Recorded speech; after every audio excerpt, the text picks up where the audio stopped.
Miss Jessica here. Today we are going to make snowflakes.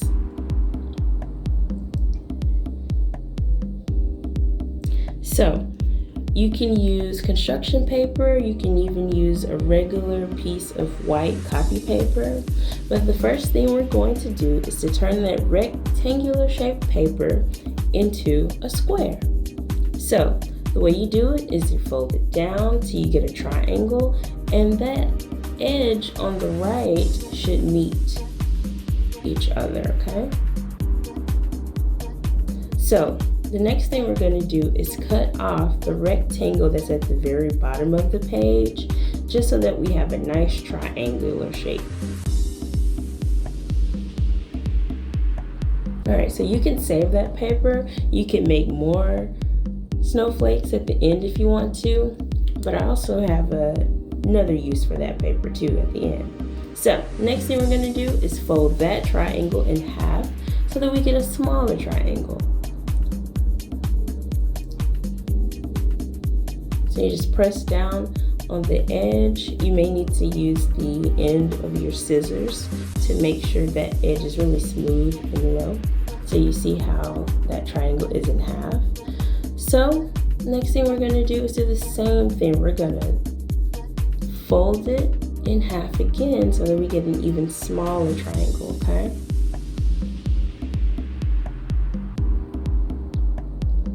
So you want to make sure you keep it all together. You can use the edges of the scissors like that to press down just to make sure that those edges are really flat.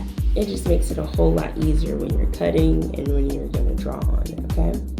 So that's what it looks like on the inside. All right, so the next thing we're going to do is draw shapes on the edges of your triangle.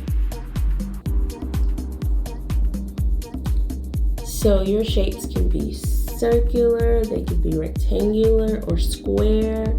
You can also draw organic shapes, which are like this shape, how it's kind of just like a squiggle. That's just a natural shape. So just like organic fruit, it's just a natural. All right, so you can do patterns, you can do square, triangle.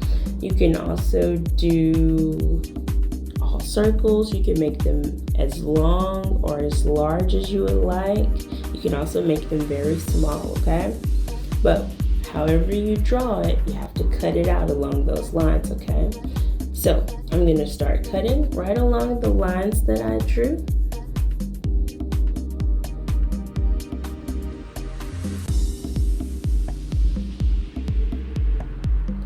And I made a really difficult and intricate shape just because it'll look really cool when you open it up. So if you do it, remember you need to take your time and be careful with your scissors when you're cutting. Now I cut very fast because I've practiced for a really long time, but you should take your time and cut your shapes out nice and carefully.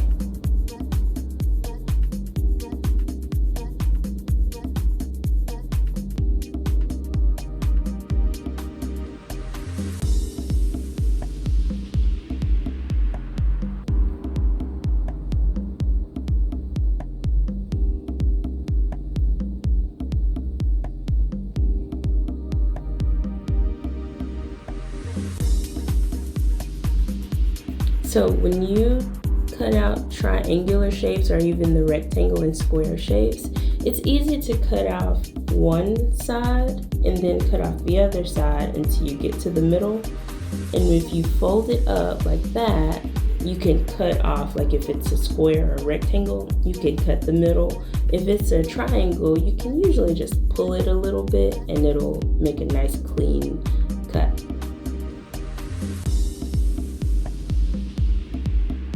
Alright, so you see I cut all of my shapes out, but the paper is all still intact, okay? So I didn't cut the paper up, I just cut the shapes off of the edges. And that's the key to keeping your snowflake together. So easy way to clean up is to put it all in the pile, and you can put it on top of that rectangle from earlier. You can fold it over it and it'll make a nice little pocket. Then you just ball it up. So that's a really easy way to keep your mess contained. All right, so now I'm just gonna open it up and see what you got.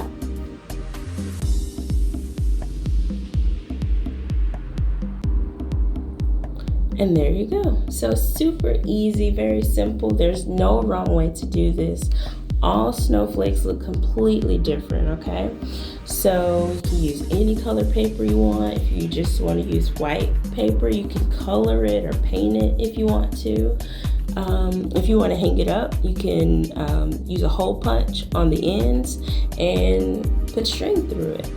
All right, so you guys have fun with this activity and send me your picture.